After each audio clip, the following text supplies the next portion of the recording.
Well, finally online. Good morning, everybody. Welcome to Bold Carnivore. Even though we're a little late, we are in fact here, and we are on with Angela A. Stanton. I do hope I'm pronouncing it correctly. Let me know if I don't. You did. Fine. Awesome. Okay, so Angela is a PhD, and that's a medical doctor, or is that just in the neuroeconomics, or is that related? I'm not a medical doctor. I'm a PhD, which would be a scientist. So I do research Ah, rather than treat patients. And the Reese. neuroeconomics was my dissertation. So it's basically Ooh, neuroscience.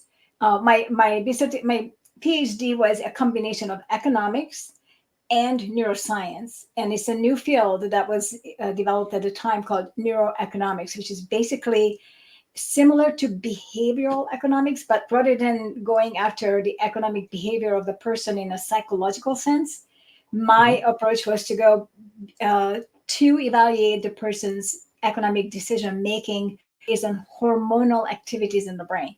So I would be running clinical trials with people taking hormonal, sniffing up the nose or a patch or whatever. So mine was more of a clinical trial based, and then they would be running. I would be running experiments when they had to make economic decisions, financial decisions, and then I would take a look how much I could play with what kind of decisions they made based on the kind of hormones I would either block or increase.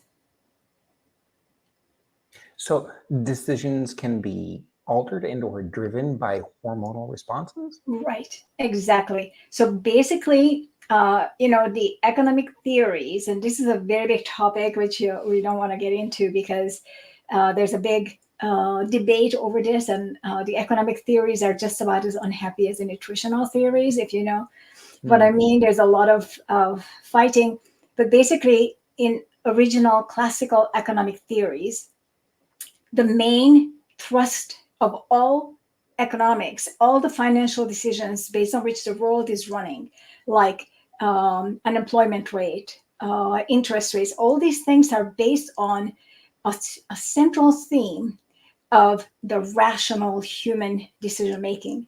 But that rational human decision making excludes emotions and excludes hormones. It is based on, if something makes me a penny more, I will make that choice, independent of anything else. And so all of that is based on a logical argument, pure mathematics, and basically using the concept of human as an automaton. It's like something that has no brain, no sensory feelings, just a calculation like a computer.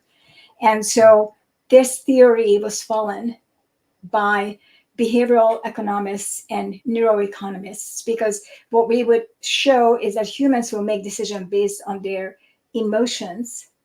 In other Mhm. words, you won't sell your mother to make money. But in economic theories, that would not be an objectionable thing to do, as bad as it sounds, because if you can Mhm. make money, you're going to make money, right? If that is to your financial interest. And I know this sounds stupid, but it was just a very extreme example of No, what that's wonderful.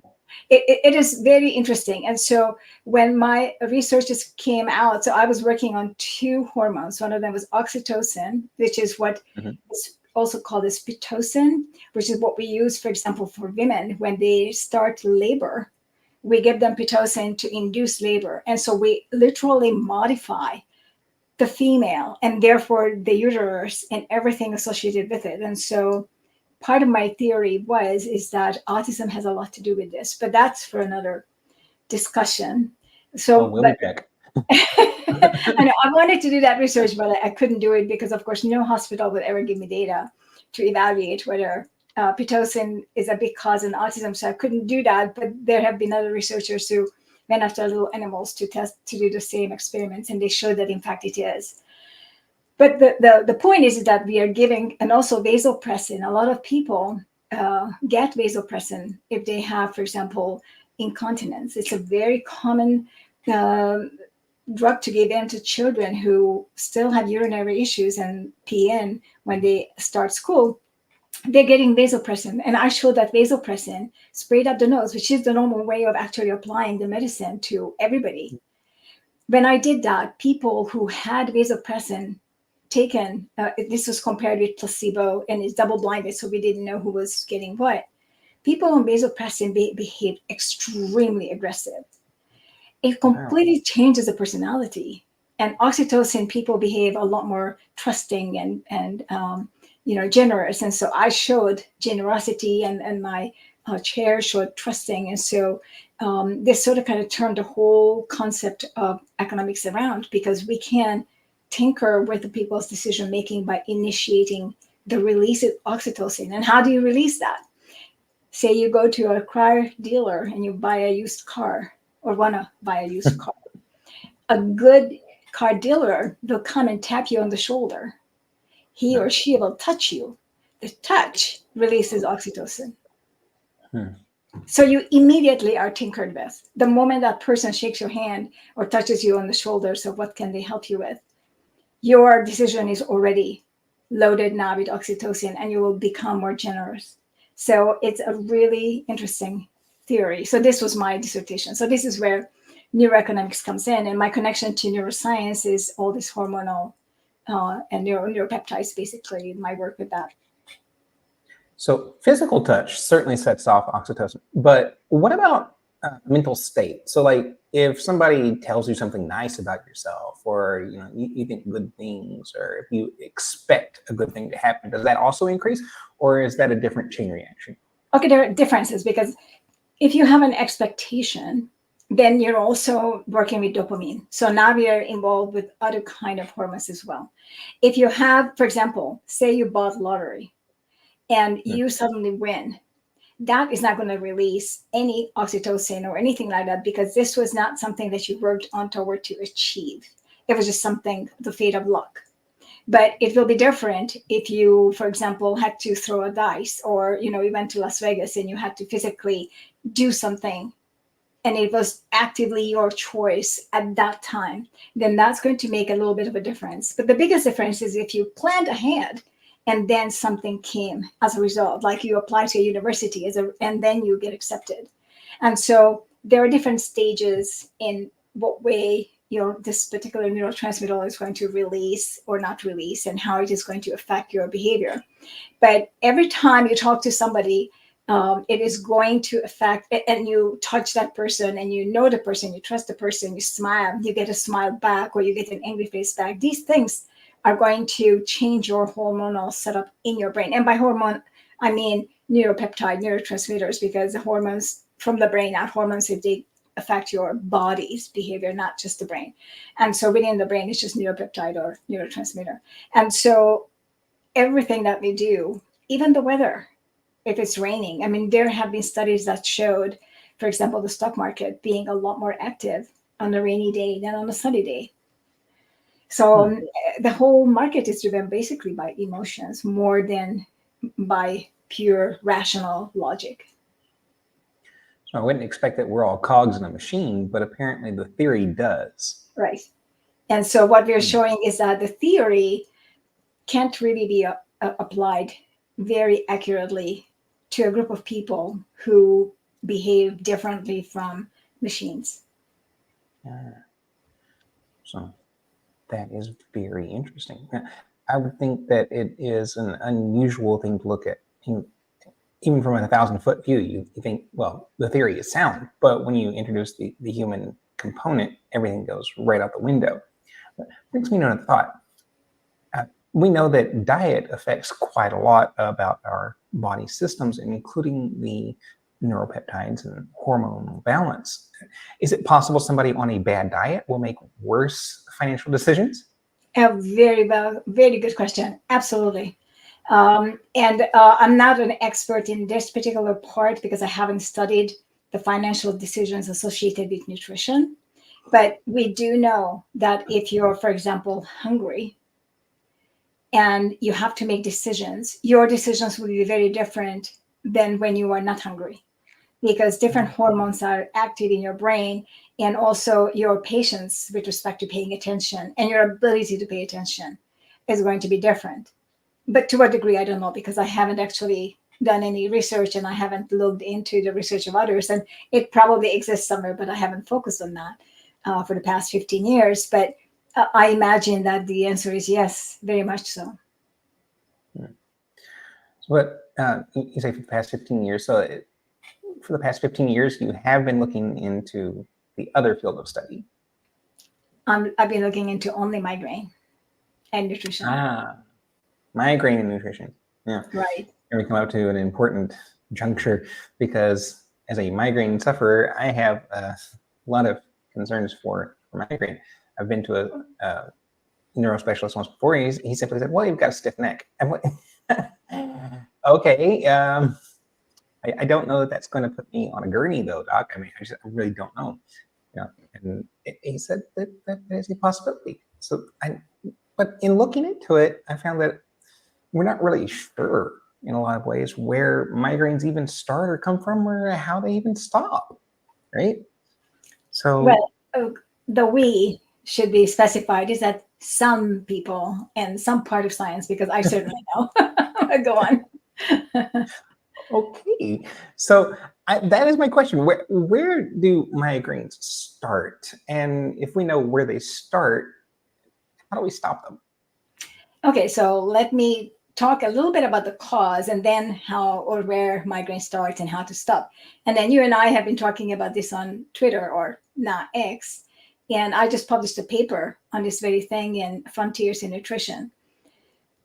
But so migraine itself starts at birth because it's genetic.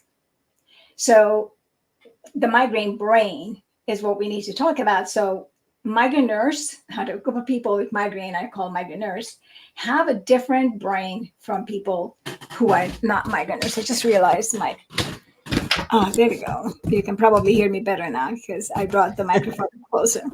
So in order to be a migraineur, you had to have a different brain. And so when I say different brain, I mean physically, anatomically, it's a different brain from the brain of people who are not migraineurs. And so the difference is that if you put two people in a room, at any room, say my room right now, you take two people, you take a person who is a migraine sufferer or migraineur and one who is not, and just put them into that room and you ask them the question to analyze from 0 to 10. What is the level of the light? What is the level of the odor and what they smell? What is the level of the sound, heat, whatever, all these kind of questions. And you're going to get completely different answers from the two kinds of people. And that's because a migraine brain has different connections between the sensory neurons, very specific to just the sensory neurons. But the sensory neurons in the migraineur's brain has a lot more connections among themselves. And so in this room right now, if you put a non-migraineur, it's pretty dim other than my lights that are specific for the video. So if you bring, for example, my husband in here and tell him, okay, read this page in the book, he's going to say, well, I need more light. But for me, as a migraine sufferer myself, you give me that same book and I'm going to actually go and turn some lights off because I have more than enough light. It's very bright light. So I will see the light, the same light as any other person. I will see it brighter. I will also hear the sounds and the noises louder. I will smell everything much stronger. I will hear everything much louder. I will even feel things like something touching me. I mean, I am like a little princess with the pea under the mattress. I mean, my goodness, you can have the tiniest little thing under something and I will just take everything apart until I fish it out. And so they're just different people. Completely, our sensory neurons are completely different. So when you then consider this, so what does it take in terms of nutrition to run a brain that runs so much more neuronal activity among the sensory neurons? So what does it take? If I look at a person with X number of connection of sensory neurons, and then I have a migraineur with 100 times that many neuron connections, wouldn't that person use more nutrients to run that brain? And so clearly the brain is running on electricity, right? And the electricity is generated by the brain itself. It's an organic electricity. And so if I'm looking at a migraine sufferer versus just a regular person who is not a migrainer, the migrainer's brain is going to be needing a lot more salt for action potential, a lot more ATP, a lot more energy, a lot more water, a lot more, basically everything, just to operate that part of the brain. And so immediately we have the genetic factor. Then we're going to have the nutrition factor, because where is that person going to get all that extra salt? Then we also bump into that condition of carbohydrates, because the world is set up to eat carbohydrates today. But what do carbohydrates do in our body? So when you eat carbohydrates, any kind, starch, like in a bread or potato or rice, or straight fruits or sugar, any kind of carbohydrates that you eat, it will convert to sugar, glucose, and maybe fructose, depending upon what you eat in your body. And that is going to have to enter into cells. And so when the glucose enters inside the cell, it can't go in on its own. It needs to have gates open. And so those are the voltage gated channels where the glucose is going to pass through. So some of these, some of our cells, such as muscle cells, will take the glucose in by insulin. So the insulin is going to deposit the glucose into the fat cells, into the muscle cells. But in many of our organs, the insulin doesn't actually deliver glucose. It is delivered by sodium transport.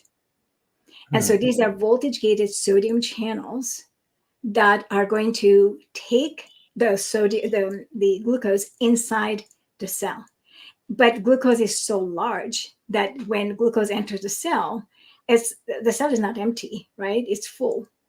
And so just think of it as a full cup of water. You want one more drop to go in, another drop has to come out.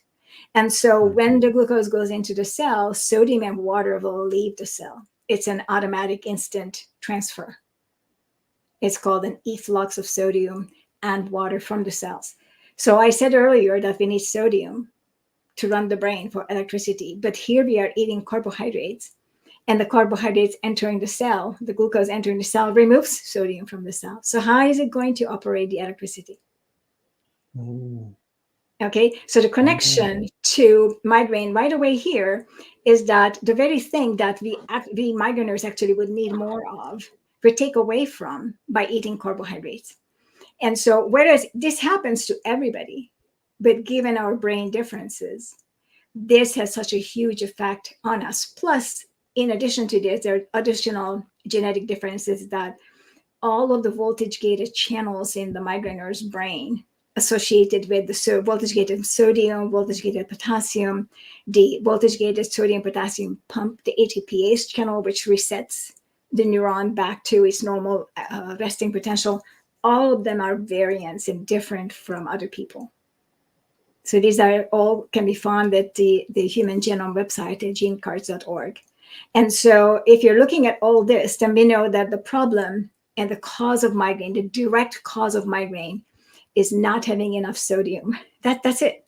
Not having enough sodium where sodium needs to be. That's all. And so the trick is, how do you put sodium into the brain? Okay. That is a question. Exactly. I honestly have no idea. Exactly. So the only way to put sodium into the brain is to deliver the excess sodium up by your blood, because your blood goes to your brain through the blood-brain barrier, but sodium electrolytes do cross the blood-brain barrier. So you can't increase salt with your food, because in the food, the sodium goes somewhere completely different. It's going through your intestines. It's going to be entering the blood, and through the portal vein, it goes straight to the liver. It's not going to the brain. It's going to go straight to the liver. So the liver is getting all the nutrients, the first pass of the nutrients, and then it's going to go through the blood and through the kidneys. And by that time, it's going to eliminate the excess sodium of what your body has. So taking the salt through with food is not going to help you, but taking salt with water is going to help you, because for a short time, the excess salt is going to be in the blood. So your kidneys clear the blood 5 times an hour. So every 12 minutes, your blood is completely cleared from tip to toe. You have about 5 to 6 liters of blood, depending on your size. And so 5 times an hour, it's completely cleared by your kidneys. So if I take now 2 salt pills, for example, with a cup of water, my body has about 12 minutes to utilize that excess sodium if it's needed somewhere before the kidneys are going to reset my electrolyte to its normal osmolality, the normal balance of the sodium, potassium, and water. And so the only way to get more salt into your brain is to take salt and take it just on its own or with water. And it's going to go straight up in your blood to bypassing your liver, going to go straight to the brain through the blood as an electrolyte. Is going to increase your blood volume and it's going to add to your brain. And so doing this for the past 10 years in the Facebook migraine group, which I mentioned on X, we've had tremendous success with the migraineurs coming in, and including me, because the whole reason I started this is because I couldn't work anymore. I was teaching at a university. I was doing research at the Max Planck Institutes in Germany. I couldn't do either because I was constantly in a migraine hell. So I had to quit and work it out. So migraine hell. For anyone who does not know what migraine suffering is like, you wake up in the morning and all you can see sometimes is a little color through, your right or left eye. And then everything starts to devolve from there. It saps your strength, your ability to think. It's like walking through soup. And at the same time, there are accompanying pains that may or may not be real.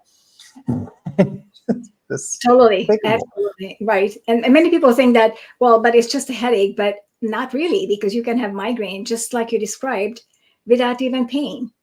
And you can't speak, you can't talk, you don't know where you are. You may be throwing up, vomiting, you may be just totally passed out, you may have vertigo. It's horrible, with or without pain. Yeah, really with or without pain. And I've had both, but it's usually accompanied with devastating pain. Right. So I did not find your page before I started using salt, but Ken Berry suggested raising sodium levels, and I've also seen some other videos where there was a suggestion. I don't know if that didn't have anything to do with you. It may have, but I have been taking salt and water as one of my first responses to headache, and even if it doesn't eliminate my problem, it does reduce it a lot. So I've noticed that. Also, I've switched my diet. As we're talking about diet, most of my diet is now meat or meat-based. And as Bart K will say, 70% or more equals carnivore, right? And so that's what I call my diet is carnivore. And I'm usually anywhere between, say, 90 and 80% meat. So I've had that be very effective. That's very good. Would that be what you would suggest? Is it a very low carbohydrate diet for most people? Actually, for most people, I would recommend the carnivore. To be frank, so if you have migraines, so I'm talking about just migraineurs. It may not be good for other people, but I'm talking about just migraineurs now. So if you're a migrainer, then the best way to eat, at least at the beginning, to learn how to get rid of your migraine and to recover your metabolic health, is carnivore. And so that would be a pure carnivore, so completely animal-based. The only two things that I recommend for my migraineurs that they can, if they want to add to their diet, which is not animal-based, is mushroom, which is fungi. It's not a plant. And it's closer to the animal kingdom than the plant kingdom, or kelp. And kelp is an algae. It's not a plant either. And kelp has like iodine and some other nutrients in them. And so these two, and also they don't have too much anti-nutrients in them. They don't have fiber. So we're talking about, still closer to animal kingdom than otherwise. And I recommend migraineurs are very milk drinkers. It's really interesting that there's a very large population of people who can't drink milk because they're lactose sensitive or lactose intolerant. And currently my migraine group sports over 17,000 people. But over the life of the group, which is now 10 years old, the total was probably about 25,000 people who came and went over the years. And in all these people, I so far found 2 who were true lactose intolerant. And I would say about maybe 10% who have lactose sensitivity, but they retrain their body. They can drink milk if they start drinking a little at a time, and they just retrain their body to be lactose tolerant. But we are a large percent sensitive to A1 protein milk. And so we have to find a milk that is not A1, but A2, which is the ancestral milk type is A2. it's a milk protein type. So most of the milk in the world today is A1, A2 combination. And the A1 protein, so the people who get, for example, sinus problems and stuffiness and sore knees and stuff like this from milk, that's from the A1 in the milk. So then they would need to switch to or find A2 milk. And if they can't find A2 cow milk, then go for goat milk, which is all A2. Camel milk is all A2. So these are all ancestral milk types, which people can drink if they can't find a cow milk in A2. I love goat milk. That stuff is great. I find the goat, I don't know, I'm even lamb. I can have it, but there's just a smell to it. And I'm just one of those migraineurs with the smell, just go absolutely nuts from the smell. So I can't really have, I went to New Zealand and your part of the world, Malaysia, Thailand, all these kind of places, very lamb friendly. And I couldn't touch lamb. It's just ridiculous. So I'm kind of sort of can eat lamb now, but not before. I love lamb. I love eating goat. I love lamb. But part of the interest for me is the smell. I mean, it does smell strong, but it's inviting to me. Of like, oh look, this wants to be eaten. There's just something in it that it doesn't bother me when I buy it, and my husband loves it, so I will buy it and make it for him. But the moment I pull it close to my mouth, maybe not. And I just simply can't. I can't swallow it. It's like broccoli and all the. I just simply can't get myself to swallow it. How about beef though? Do you like? I love beef. Oh, beef! I eat beef day and night. And actually, it's really funny because my preference is beef. I would eat beef day and night. I would not eat anything else. I like pork, and I will have some pork time to time. But beef is the king. And so when my husband goes to travel somewhere, which he does time to time, then I'm happy because then every night I can have beef because he likes more variety than me. I'll just go for beef. And so he would call me every day. So what did you have for dinner? Beef. The next day, what did you have for dinner? Beef. So that's that. I just have beef all the time. Simplifies things though, doesn't it? It simplifies and it's just delicious. So.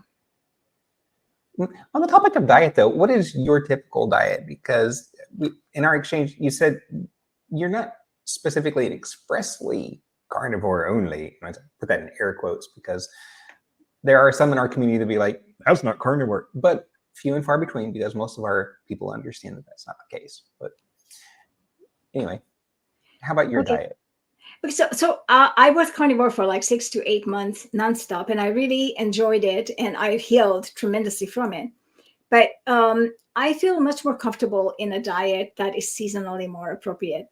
And if I'm thinking back to humans being, hunters and gatherers, I think that it is appropriate to allow seasonal changes. And so I go for seasonal changes. So what I do is springtime and summertime, I am low carb, high fat.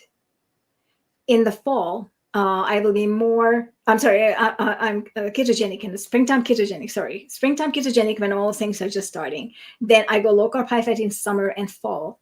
And I will fatten up in the fall. I will eat the fruits in the fall and I will gain some weight and I don't care about that. And then I will go carnivore, ketogenic in the fall and carnivore in the winter.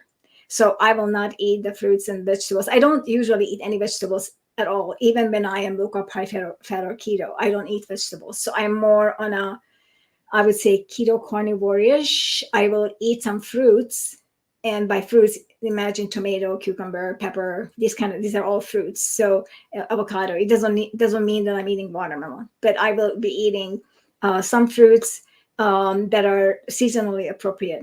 And I will, time to time will splurge, in the summertime, late summer. And I, like last year, I tested. Also, that's the other thing, that I'm testing a lot of different ways of eating because of my migraine sufferers in my migraine group, an ever increasing group. And so it's a huge variety. Now it's an international group. I barely have a country on the planet that is not in my group. It's really interesting. Now we even have a person from Mongolia. I mean, who would have thought? So we have migrants from all over the world. And so I'm trying to keep it sort of open to allow for the different cultures to go. And like there are people from some of the countries where Ramadan, like I think your country is also where Ramadan is strong. Mm-hmm. Well, I have to find a way for a migrant to survive Ramadan, for example.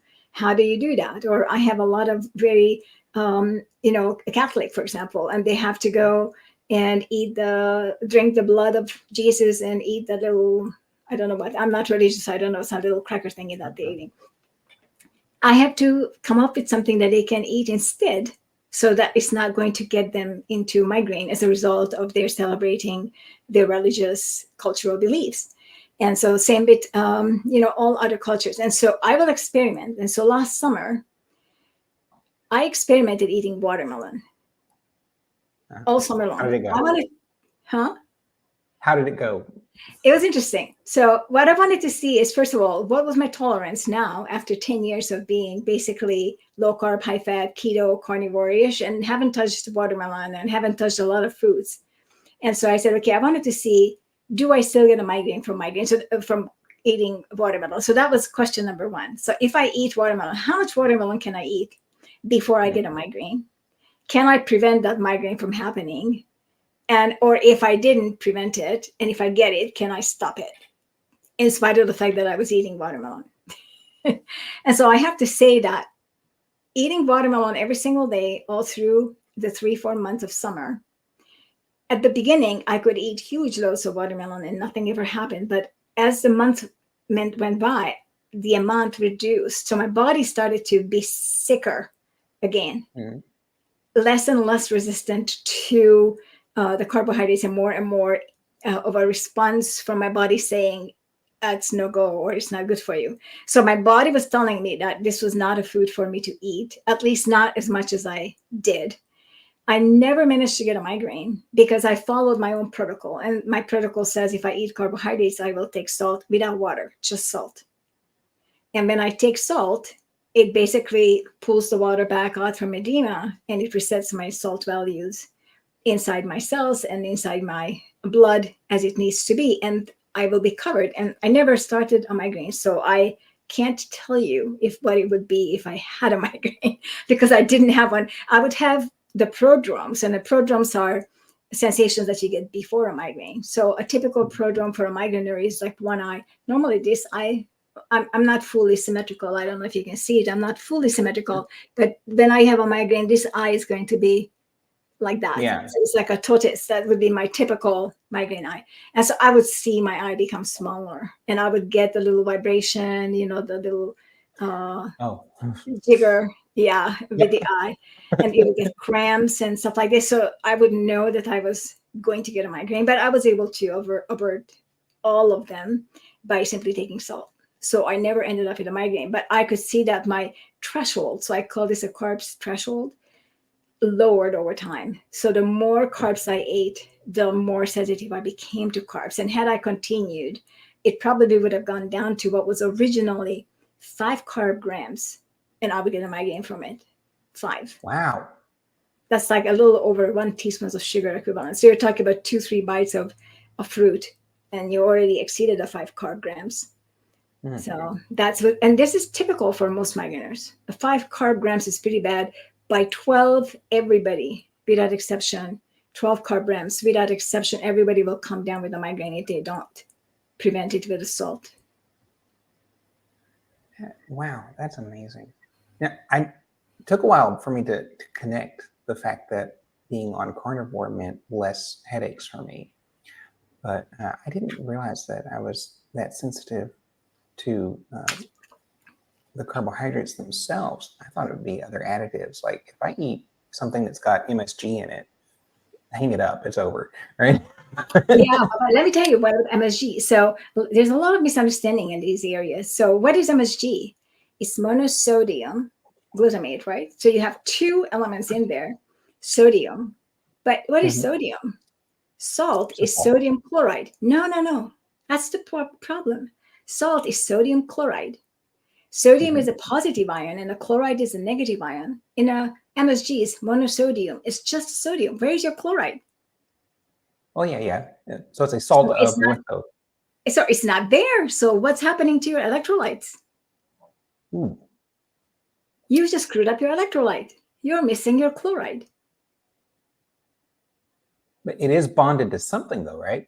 But that's not an electrolyte. It's bonded to glutamate. That's not an electrolyte. Your body can't use it as an electrolyte. You can't just, exchange an electrolyte with something else that's plugged in there. It's not going to be working as an electrolyte. And so glutamate is not going to go up in your blood to your brain and work to control the electrical activity like chloride does. Glutamate is basically a completely different function. And actually, glutamate is going to become an excitatory neurotransmitter, right?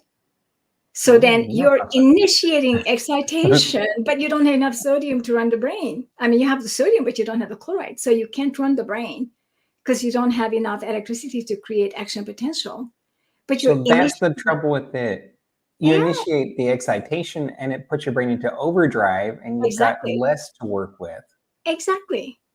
And so genetically, if you read the article that I just published, it explains that migraineurs have a problem with inhibition. And so when you can't run the electricity to, for example, to put out the fire of the glutamate that you just ate, you can't because there's an inhibitory problem. You can't inhibit the excitation as a result of missing some of the elements that are associated with your ability to run and generate the inhibitory neurotransmitters. Part of that is that you can't run an action potential and you can't actually run the electricity of your neurons. And so your brain just shuts down, at least in that area where you are lacking the electrolytes. And so that's going to be a big problem for you. Wow. No, I honestly did not understand the processing. I just knew if I eat this, I'm going to have pain. Everybody. And of course, you don't normally eat MSG on its own either, right? You usually eat it with something. And so you have to also look at what are you eating it with. So now in your case, you're a carnivore. So whatever you're putting it on is going to be meat and it's probably going to be okay. But usually MSG comes with sweeteners. It comes with soy sauce. It comes with other kind of things that are really not the best thing to eat in general. Yeah. So Dee says, I stay away from MSG. I can only tolerate a small bit. I don't know how much, so I still steer clear of it as much as possible. There you go. Yeah. That's generally my rule too. Say if it's got MSG in it, I'm not going to eat it for the most part because I honestly don't understand the processing. I just know it hurts. Exactly. It is really, but you have to understand why. So it's because it itself is an incomplete electrolyte and it causes an electrolyte disturbance right away. Wow. So better to avoid it then, isn't it? Oh, absolutely. Or if you are eating it, then you have to be cognizant of it and you have to eat something. And I don't know what, because I never looked, that would have more chloride in it to make up for it. So actually, you say your protocol is to take salt. I'm sorry? You say your protocol is to take salt.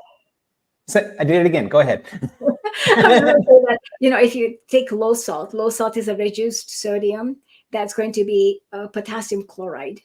So then you get your chloride, but you're getting potassium, which you shouldn't be taking. So that's the only way to correct it, but it's a bad correction. So anyway, go on. Well, now I've got another question, but yeah, I was going to. All right, hit me up with that one. Why shouldn't you be taking the potassium? What's wrong with that? Is that another electrolytic imbalance or what? Okay, so it's another electrolyte. And so potassium is a very important electrolyte, and you should be taking it in food rather than in water. Because if you look at where in your body the potassium exists, it's not in your blood. It's inside your cells. So if you're taking a look at, for example, your blood test, take a look at blood test next time you get it and look at the electrolyte panel. And you're going to see that the potassium in your blood is going to be between 3.5 to 4. Or maybe 5.2 milli equivalent per liter. So 3.5 to 5.2. And sodium is 135 to 152. So there's going to be 30 to 40 times as much sodium in your blood as potassium. So if you're taking potassium like you take sodium with water as a supplement, you're overloading your blood with potassium. Remember at the beginning when I explained that when you eat something with food, it goes to the intestines and it goes from the food straight to the liver as a first pass. But if you're taking it with water, it doesn't get to your liver because it goes into your electrolyte. It takes a completely different avenue. And so when you're taking it with water, if it becomes and goes into your blood, then the potassium is going to the wrong place. And too much potassium in your blood is extremely difficult to take out. because your kidneys are set to recycle potassium. Normally, you eliminate most of your potassium through fecal matter. That's not, so potassium elimination is not naturally through the kidneys, at least not most of it. Sodium mostly through the kidneys and minimal through fecal. But potassium is mostly fecal and minimal through kidneys because potassium is so much bigger than sodium is. And the filtration system is like a strainer with certain size holes based on the vasoconstriction of the certain, nephrons and whatnot of the kidneys. And so the recycling means that they constrict and they recycle. That's easy to do. But to eliminate, they have to open up, vasodilate, to open up to allow the holes so that the sodium can go through. But the sodium is much smaller than potassium. And so they would have to make it much bigger to get the potassium through. But if they get the potassium through, then a lot of sodium also departs. So the kidneys are not the ideal place for the potassium to leave. So you don't want to put a lot of potassium into your blood because there it is just going to cause a lot of problems and it's going to cause heart arrhythmia. It can cause a host of trouble. You can die from it. So there's just no need to put potassium through a supplement into your blood. Oh dear. I remember my earlier question. You said that your protocol included taking salt. So when you say taking salt, you mean just eating salt in and of itself while you're eating watermelon, or do you put it with the watermelon? What? So it is okay. So this is a salt capsule. It's Helza principle. It's a little salt. It's just a capsule like this that is filled by salt. You can make it yourself at home, or like me, I'm buying it from Helza Principle because it's easier for me to do than to make the salt capsules, which is a pain. But some people can take salt. So you can just take salt. But the problem is that salt is an emetic. It's going to make a lot of people vomit. It makes me vomit, so I can't take it. And we found that many people get really nauseous and problem to take salt. Maybe it can cause stomach problem. But this way, taking it as a capsule, even though it goes to the same place, it doesn't seem to bother anyone. So maybe something in esophageal kind of an issue. I don't know what it is. But in any case, so I'm taking it as a capsule and I'm in the protocol. And this is a random number that I came up with based on the amount of sodium that we have in our blood, which is, as I noted earlier, is very big. But so I just wanted to be within limit, given how much salt, for example, I take a day. And all these calculations were initially done based on my own experience. So there may be variances between people. And so that's something that we have to work with as people apply the protocol to change what they're taking and how much they're taking. But typically what I recommend to this day is 1/8 of a teaspoon, which is 300 milligrams sodium. That comes to about 750 milligrams salt. And so that is a really easy to create, to take that much salt. And so, for example, I take twice as much because I also have a comorbidity with migraine, which is POTS, which we can talk about. It's very common. And so I take twice as much salt with each of my water. So I take 10 to 12, sometimes 13 cups of water a day. I live in Southern California. It's a hot place, so lots of activity. And so I take on a given day about over 10,000 gram salt a day. I mean, I take a tremendous amount of salt. I think it's more like 15,000 grams. So it is a huge amount of salt. Well, let me calculate it for you right here. Calculate. So I'm taking a typical day just in my water. I'm taking 22 times 750 milligrams salt. So it's 16,500 milligrams salt a day just in my waters. That's not in my food. That's just in my waters. Wow. So generally, if I put salt in water, I take 2 tablespoons and just drop it in there and don't do that. whip it up. Don't do that because you actually then again, so you're wasting the salt. So when you're looking at the amount of salt in your blood, so if I were to take a cup of blood from you, okay, that cup of blood would have approximately 3 grams of salt in it, or sodium, 3 grams of, but either salt or sodium. So I think it's salt, 3 grams of salt in a cup of your blood. And so if you're taking a teaspoon of salt, I'm sorry, that's sodium. If you're taking a teaspoon of salt, that is about 2,400 milligrams sodium. And so that's about 3,000 milligrams sodium in a cup of your blood. So if you're taking that entire teaspoon salt in 1 cup of water, you're drinking what is in your blood. But that is too much because there are other things also mixed in with it. And so you're going to immediately, within 12 minutes, eliminate most of it. So then it's going to cause an electrolyte imbalance. May I ask how many times you urinate a day on average? Oh, frequently, I don't know, anywhere between, I'm going to say safely 5 and 10. Okay, so this is why. So try tomorrow to reduce the amount of salt, to just keep it about 1/8 of a teaspoon per cup. And what you're going to find is that your urination will go way down. I mean, my daily urination is 5. I usually don't wake up at night to urinate. And if I do, it's just like one time. And during the day, I go maybe 4 times, maximum 5. And so the norm is between 4 to 6. So you're going way above the norm. And the frequency is very much dependent purely on your electrolyte balance. And so if you take an entire teaspoon salt in a cup of water, and then you don't take in other waters the same amount or lesser amount, you're basically causing an electrolyte imbalance every time you're drinking. So you want to retain an electrolyte balance every time you're drinking. So I found that this, in my case, 1/4 teaspoon salt per cup of water is absolutely perfect. So definitely take more, but throughout the day, like break it up a half teaspoon here and half teaspoon there. Well, take it for every single water. I don't drink water without salt, period. So why ever think if you drink water with salt, water is not hydration. Water is a solvent. It's an electrically charged liquid that anything it touches is going to dissolve. I mean, this is why we have a problem with, for example, iron. It's going to be literally dissolve and become rust in water, be it salt water or fresh water, it doesn't matter. It's just the water itself is an electrical material.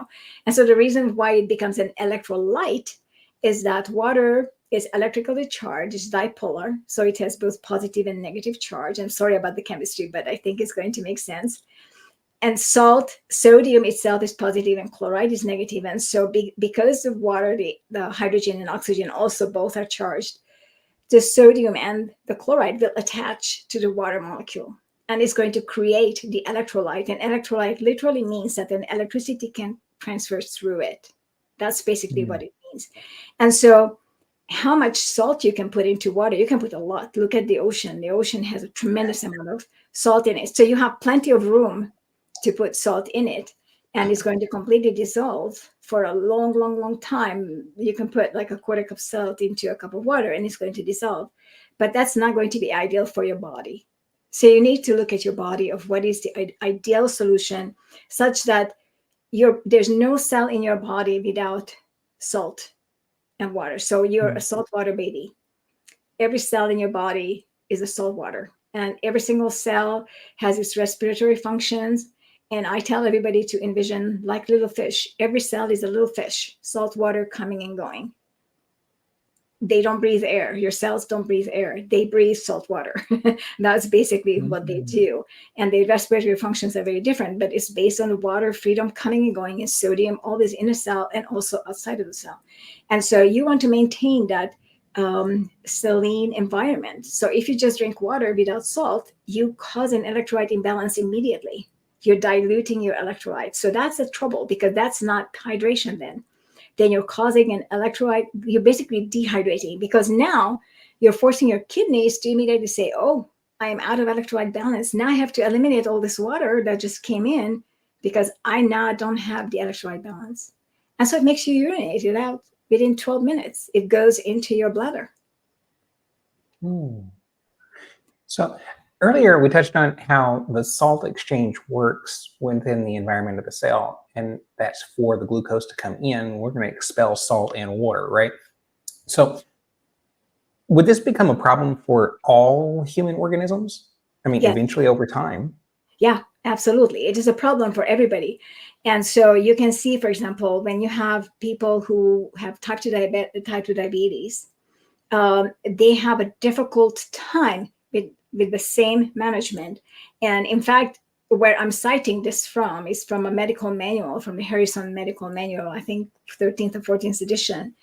It is very specific to the general population, is that when glucose goes into the cell, sodium and water leave the cell. And in that particular paragraph, they discuss how much sodium, how much glucose goes into the cell and how much sodium is leaving the cell very specifically. So this is for the whole population.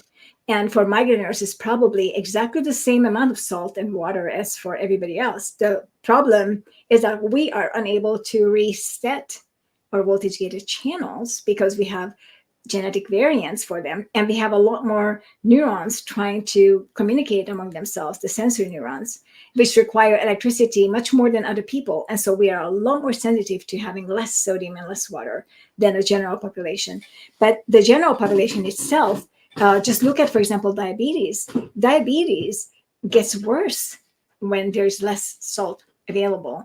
And a person with type 2 diabetes eating a large meal that has potassium in it, say a potato, that single potato can cause that type 2 diabetic person hyperkalemia, meaning too much potassium in the blood, and they may end up in the emergency where they will have to remove the excess potassium from their blood. Dialysis. But no, because it doesn't come off from the kidney, because remember I explained that potassium was so much bigger than... How do you remove that then? They have to actually put insulin and sugar into the blood and some other mechanism by which it releases additional sodium from the cell and allows the potassium to move it. It's a very complicated thing. I actually wrote an article about it on Hormones Matter, and I will give you the link later on on this. We'll but so I think the title is should you supplement potassium? So that's from chemical exchange then. They don't wash it out or scrub it out. Right. It's a very difficult chemical exchange. Hormones Matter. There you go. So should you supplement potassium? It's an article that I wrote on Hormones Matter, and I will send you the link. And this article was an interview between, actually I see the chat. So let me put this into a chat window so maybe other people can see as well. Because what happens is that in this article, there you go. If you can't post it, then I'll put it on. I just put it into the chat. Okay, let's see. I don't know. It didn't go. Let me go. Don't worry about it. That's on our comments. I'll put it here. Okay. Here we go. There you go. And so in that article, I'm actually interviewing an emergency doctor physician who is a cardiosurgeon, so a heart surgeon, who was a friend of a migraineur. And so he became my doctor friend to pass a lot of ideas behind. And then I was able to ask him this question, and he gave me all the answers of all the steps they have to go through to remove that potassium from the person.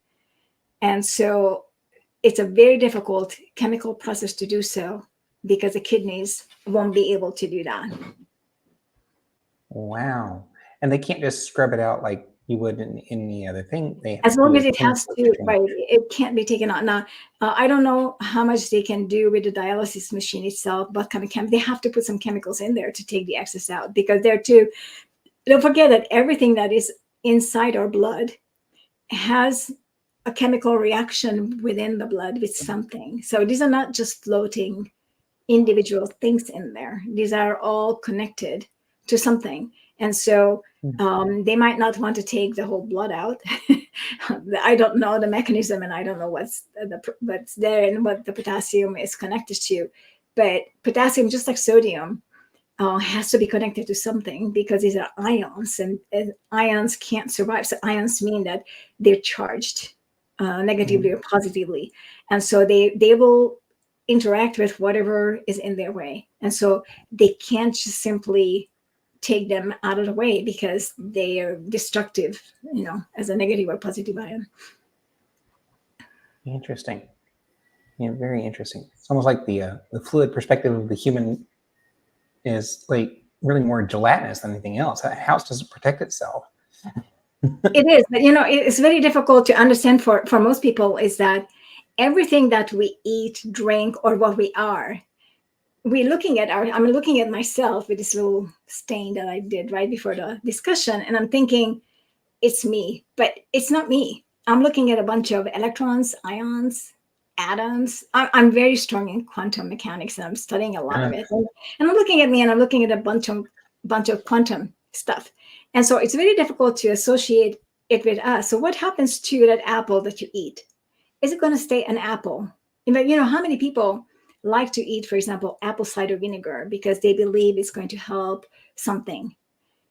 But that apple cider vinegar is going to not be an apple cider vinegar once it's in the stomach. It's completely destroyed. And so this is a very difficult concept for people to pass on, that, okay, so what's going to happen to that apple cider vinegar? What's going to happen to that butter? What's going to happen to whatever I'm eating? How does that go? And how does that become, like, for example, you take a medication and for, say, a headache, and your headache disappears. How did that do that? How did it go somewhere in your body that it was able to extinguish the very problem that you had? And how come that in other instances it can't do that no matter how hard you try it? And so everything in our body is based on these molecular structures and atomic structures and ions and the exchanges of what happen and how they happen. And it is very difficult to comprehend that when you have more potassium, you can't just simply reach in and take it out.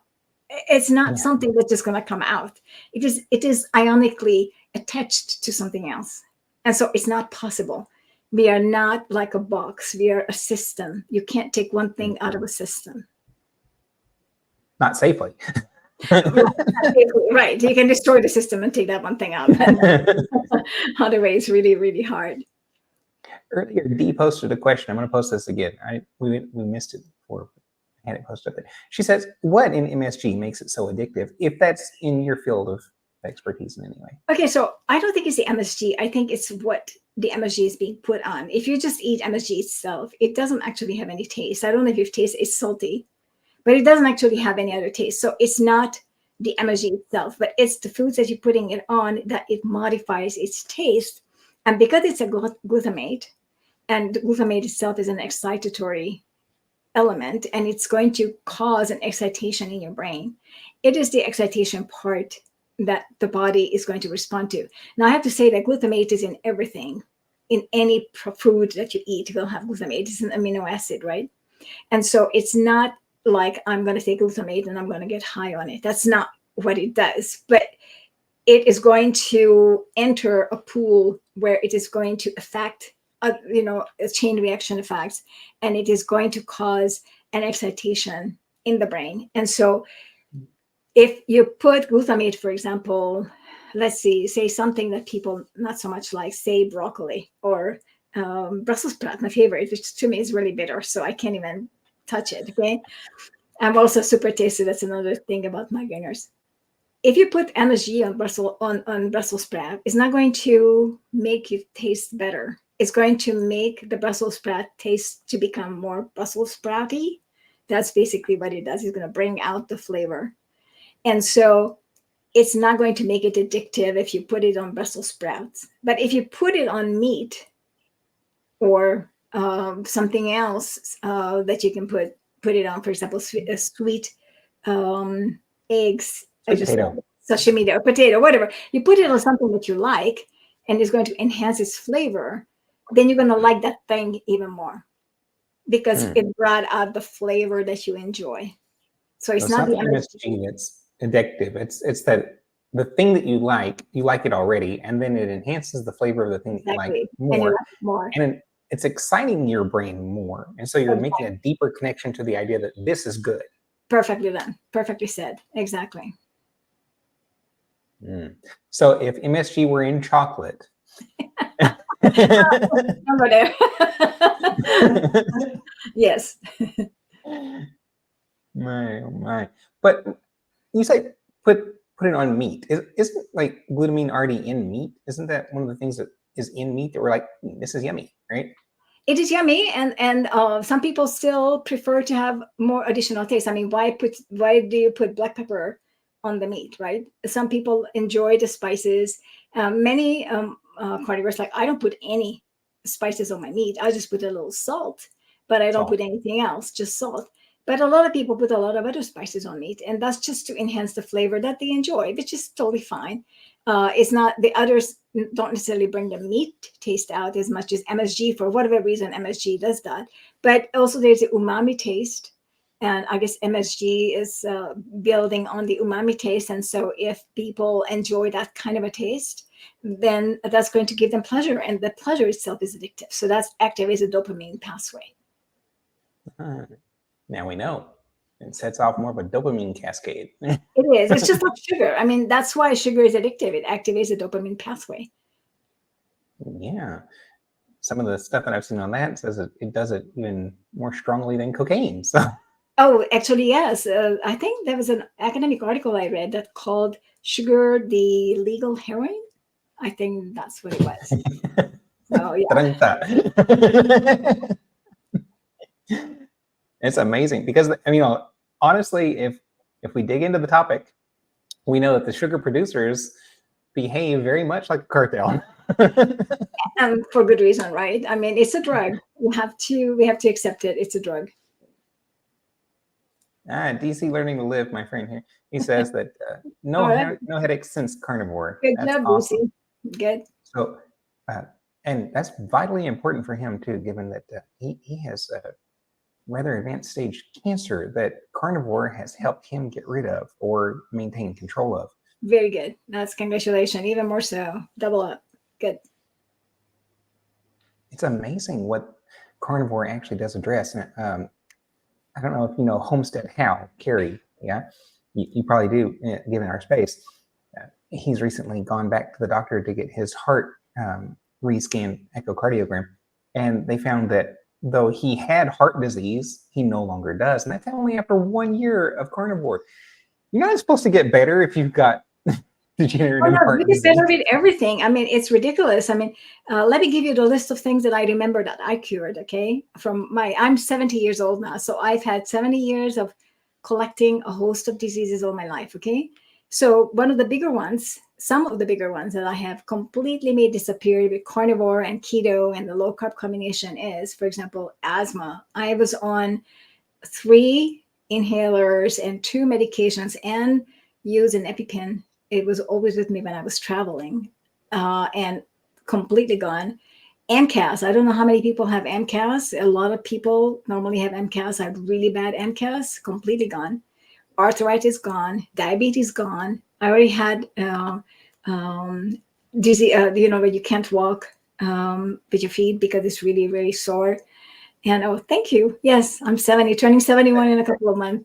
I appreciate it. Hashimoto's? I didn't have Hashimoto's. My thyroid has never been sick. I had tumors on the thyroid, but they all disappeared. I think the one where you start walking and it hurts, and then it as you walk, disappears. Everything is fantastic. Yeah. Absolutely fantastic. And my daughter-in-law, who is in fitness, and I had to stop doing gym because my back, I have some back issues, and I used to lift weights, right? And so we were talking, and I said, I'm back into squatting.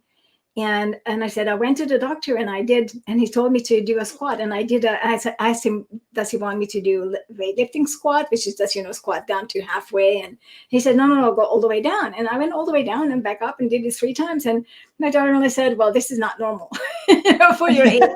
That's not normal. But so it cured everything. Allergies disappeared. I used to have anaphylactic reaction to peanuts. I can eat peanuts now. I don't have an issue. Whoa. Yeah, it all disappeared. Everything, all the problems. And I had anxiety. I have general anxiety disorder since age 19 and have been taking medication for that, benzodiazepines, from age 19. I'm still tapering off from that. I don't have it anymore. Yeah, imagine from age 19 to age 70. I'm not tapering off, and I'm down to like the tiniest dose. And so I'm hopefully going to be finished by the end of the year. Tapering off of everything. It's really amazing. You said that began at such an early, tender age, though, in like 19. Generally, that's associated with some form of trauma. I didn't have a trauma that I know of in any case, but I did have some. First of all, I had a miscarriage. I was already with my husband at that time, and I had a miscarriage. And so that would be a trauma. Also, of course, you have imagined trauma when you're a teenager. So who knows what part of that. My father died when I was 16. And so a lot of things that are kind of adding to that. And I'm sure that those had part, but also I've been a migraine nurse since age 10. Okay, so I was not at that age. I was not, but my first headache that I can remember, I was maybe 12 or 13. But see, I didn't have the kind of migraines that I have now, but I had the cyclical vomiting syndrome and the irritable bowel syndrome, which is this childhood presentation of migraines. And so I had that from about age 10, 11, something like that. I don't remember exactly when, but I just remember me crying, sitting on the toilet in tremendous amount of pain. And I just remember that I just had that scene in front of me of crying. And so when we say trauma, well, no trauma, but yeah, you have a tough life when you're a migrainer and your father dies and, that kind of stuff. So I suppose that added up to that. And also the fact that my B12 was at 0. Whoa. Wait. Yeah. How do you survive that? B12 at 0. I lost something like, and that was in kilograms. So if I remember correctly, something like 40 kilograms. I mean, I was barely alive when they checked my B12 and I was down to nearly 0. And so they pumped me up, I think 3 times a week for 3 months. I went for IV B12 and stuff like that. So this is just being a migrainer. Wow. Just wow. I'm so surprised there. My first migraine was at age 12. Age 12. See, there you go. So it's very common. I mean, we know that, for example, colic, a baby with colic, a couple of academic articles now suggest that is baby manifestation of migraine. That could make sense, though. Yeah, their intestines are all twisted up. They can't get comfortable. They scream at everything. Right. It could very well be a childhood presentation of migraine. That is what the academic articles say. Now, I don't know how much of that we can verify, but it's a good thinking. How much of that is connected to the gut-brain process? Because you have neurotransmitters all throughout your intestinal tract and everything as well. So I don't think that is as clear. I don't think that there is a connection given the understood connection with the brain, which is channelopathy, which is genetic change in manifestation of the neurotransmitters and how the neurons actually work. And so we know that is strictly there. And if it was a gut-brain barrier, then you would expect some changes in migraine when you move away, for example, from going from the low carb high fat where you have carbohydrates in plants and fiber to say carnivore. But I don't find differences in the migraine frequency between these, provided that they're using the same kind of nutrient macros and the salt. They don't have migraine manifestations when changing. Like I didn't get migraine just because I went from carnivore to a low carb high fat and eating a lot of my watermelon, right? But if it was a gut brain, then I would have had some change. I didn't. And so I am suspecting that it may be connected somewhere along the line, but it's not a causal factor. Okay, so it wouldn't stand out as this is an XYZ cause to Q, P, and X there. Okay, Right. just quite okay, cool. Just throw that out the window. All right. I have curiosities about that because I know that it has a lot to do with the emotional balance, right? And so I would think that but that too. But if you read in my book, I actually start off with the emotional factor, because migraine, when your brain is out of electricity, it's not able to start an electricity, then what the brain is going to do is going to initiate a fight or flight. And so basically the vomiting, or like if you have a frequent bowel movement and excess urination before migraine, which everybody has, those are all connected to the fight or flight. And the fight or flight, what is that? That is the release of all the stress hormones, adrenaline, and massive doses of glycogen is released in order to help your body literally to fight or flight. And that causes a migraine. And so these are all connected. So, for example, if you have some stress, somebody just posted earlier that some trauma causes excess problems. It causes a fight or flight, right? It releases a lot of adrenaline and the stress hormones. And so the best thing Well, there you go. Trauma messes up so much in your body, and it does, but it does so only if you let it.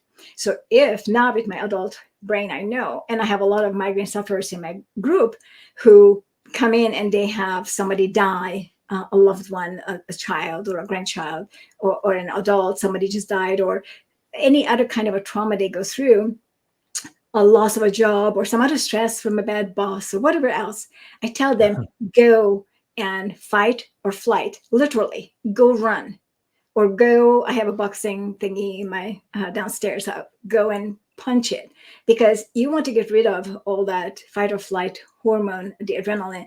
And more importantly, you want to get rid of the glucose that is released, because when you have a fight or flight, your brain forces the release of 20 times as much glucose as you normally would with the glycogen. And so it's a huge amount of glucose. And so it's given to you so you can run away. If the lion is after you, you want to be able to run. So you're getting a lot of glucose, so your muscles are going to work like crazy. So then go run.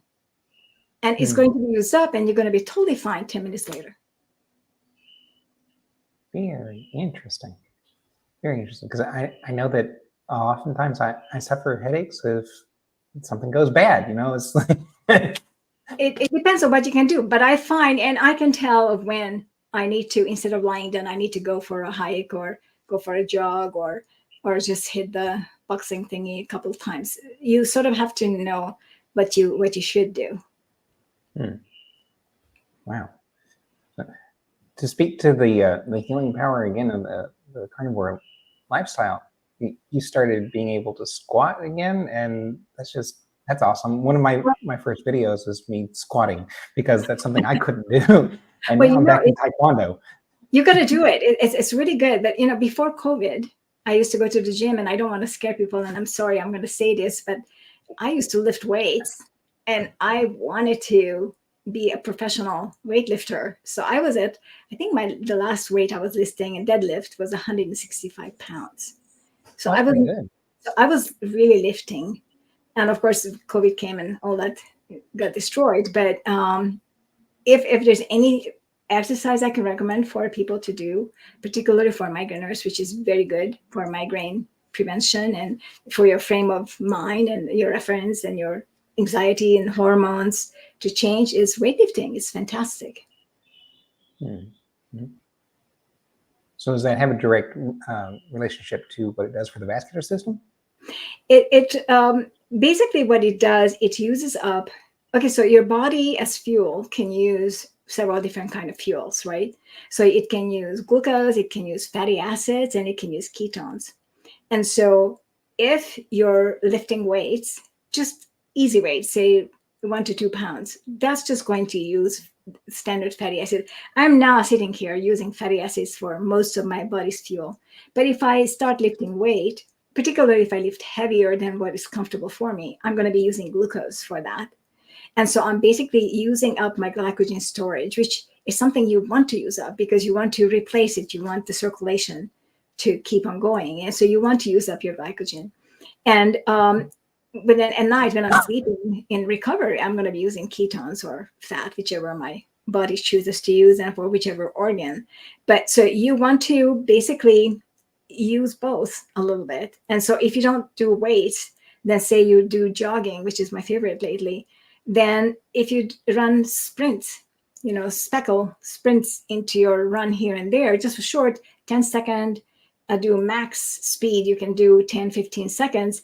For that 10-15 seconds, you're going to be in anabolic state, and you are in catabolic state, and you're going to be is an anaerobic state, and you're going to be using only glucose for your burning, including in your heart. And so, but then after that, it's going to switch back to fat. And so it's good for you to have the circulation. It's going to help for migraineurs and for anybody else. DC learning to live, he can speak to that very well, because he told me that his problem actually came from not moving his lymphatic system enough, right? And so that probably has a large component to that. Yeah. Right. Oh, wow. This has been an awesome meetup. I'm so glad that you hung around and waited for me to catch up. I'm glad that I waited too, because it's really, I didn't know it was going to be live. It's fantastic. You have a huge follower. That's very good, and got good questions. Well, we do have a few followers here and there, and I'm glad for them. And guys, remember, like and subscribe. I don't know if that's going to push the little bell button or not, but you know. Very, very good. And this is going to be recorded, so it's something that can It be. is also recorded. Yes, it is also Perfect. recorded. Very good. And Awesome. that should share directly to you. So just hang on to the StreamYard after we finish, and it should upload on your side. Sure. Okay. If it doesn't, let me know. I'll hook you up with the video, and you can use it for your own purposes. Yeah. Well, everyone, I am so thankful for you, coming on board. And Angela, thank you so much for coming and sharing your wisdom with us. I always ask before we shut down if you would give a little parting wisdom for our friends. What would it be? Oh, what would be a parting wisdom is I think they're all wise already because they're already following you and they're all taking carnivore and whatever they're doing. I think that they're all wise. So I think the parting wisdom is just keep on at it. And it's I guess it's important to say is that if you get off time to time, like I did with the watermelon last summer, that's okay. It's not the end of the world. Just get back to whatever you were doing before after a while, and nothing is going to happen. And just let yourself be yourself and do the best you can. That's all. And I think that's the best we can do. And we know what's good for us and what's not good for us. Wow. Thank you so much. Yeah. Well, everybody, this has been Angela A. Stanton, PhD, specialist in migraine and migraine prevention. Thank you so much for coming on. Well, thank you so much. It was really an honor. It was really fun to be with you and with everybody else. Thank you, everyone. Wow. Be bold, everybody.